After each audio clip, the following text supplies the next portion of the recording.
नेतृत्व का बहुत आभार करता हूं कि जो ये बिहार का जो ज्वलंत मुद्दा है, खास करके नौकरी के मुद्दे को आप देखेंगे कि आज बिहार के एक एक युवा नौकरी के लिए भटक रहे हैं। अगर वो एग्जामिनेशन देते भी हैं तो जब घर से चलते हैं वो एग्जामिनेशन देने के लिए और रास्ते में ही पता चलता है कि उनका पेपर लीक हो गया। वो परीक्षा दे रहे होते हैं और जब वो परीक्षा हॉल से बाहर निकलते हैं तो पता चलता है क्या उनका भविष्य खतरे में है, पेपर लीक हो चुकी। तो निश्चित तौर पे हमारी जो ये यात्रा है, इस यात्रा में हम लोग बिहार के युवाओं को जगाने चले हैं कि अब वक्त आ गया है, क्योंकि ये बिहार हमेशा से परिवर्तन की धरती रही है।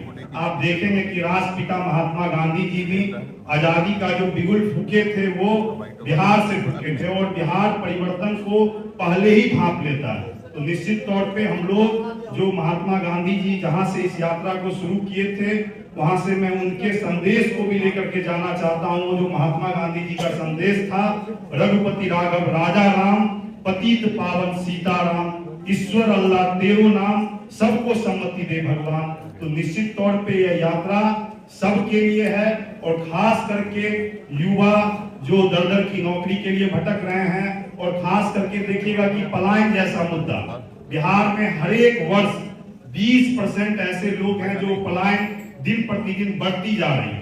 आपको याद होगा कोरोना काल को याद करके देखिए किस ढंग से बिहार को एक लेबर फैक्ट्री बना दी गई।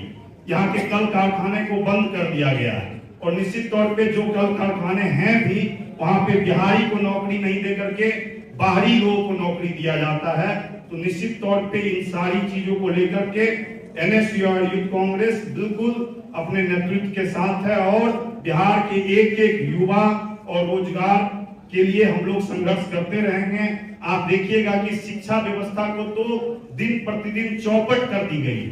आप याद कीजिए 1990 से पहले का बिहार क्या था, यहाँ पे कितने आईएएस बनते थे, आईपीएस बनते थे। आज क्या स्थिति हो गई है सरकारी विद्यालयों की।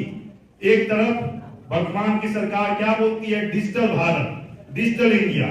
एक गांव बता दीजिए जिस गांव में डिजिटल चौक की व्यवस्था हो, डिजिटल ब्लैक बोर्ड की व्यवस्था हो। उनके बच्चे विदेश में पढ़ने जाते हैं, उनके बच्चे विदेश में जाकर के प्राइज बांटने का काम करते हैं और हमारे जो आम गरीब गुरबों के बच्चे हैं वो सरकारी स्कूल में जाते हैं, वहां ना चौक की व्यवस्था है ना ब्लैक बोर्ड की व्यवस्था है और ये लोग केवल झूठ और फरेब की राजनीति करते हैं।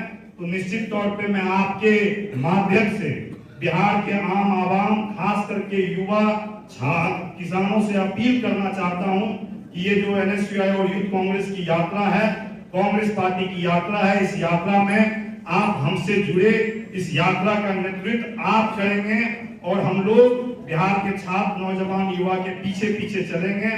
नेतृत्व युवा करेगा, छात्र करेगा और बिहार में बैठे जो भी लोग हैं उस यात्रा का नेतृत्व करेंगे और हम लोग कांग्रेस के सिपाही उनके पीछे चलने का काम करेंगे। और पुनः आप सबों के माध्यम से मैं सबों लोगों से अपील करना चाहता हूं कि आप लोग इस यात्रा से जुड़े और एक नए बिहार को बनाने के लिए हम लोग संकल्पित हैं। उस संकल्प में हमारा साथ। धन्यवाद।